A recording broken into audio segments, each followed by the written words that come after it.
Saya dapat info dari beberapa jenderal purnawiran, Ustaz, sekarang di Indonesia ada 3 peperangan sekaligus. Kalau bahasa akademiknya perang asimetris. Peperangan memperebutkan sumber daya alam. Ini nyata. Dan semua sumber daya alam seluruh Indonesia sudah dikuasai asing dan asing. Sudah. Nir militer, non militer. Lewat apa? Proxy war. Perang yang kedua proxy war. Lewat proxy. Boneka. Makanya benar apa statementnya Soekarno. Kalau kami langsung melawan penjajah, jelas kan?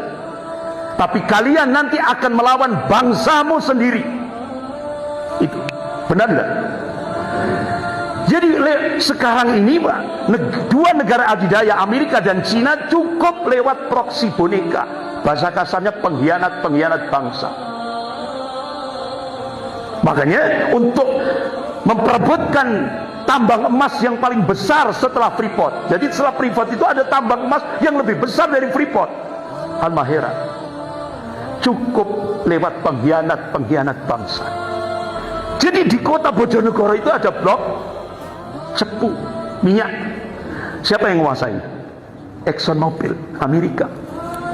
Kota kecil. Jadi semua sumber daya alam se-Indonesia ini sudah dikuasai oleh asing dan asing. Lewat siapa? Proksi, boneka, pengkhianat bangsa. Terus perang yang ketiga itu yang disampaikan oleh jenderal-jenderal ini, Ustaz, yang ketiga itu Neo-Cortex War. Perang Neo-Cortex War. Ini sudah dibangun sejak Jenderal Ali Murtopo. Sudah dibangun. Siapa yang digerakkan waktu itu terakhir?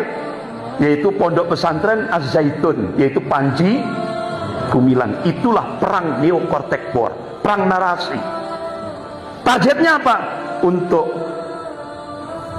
melecehkan, untuk melemahkan umat Islam di Indonesia. 3 peperangan.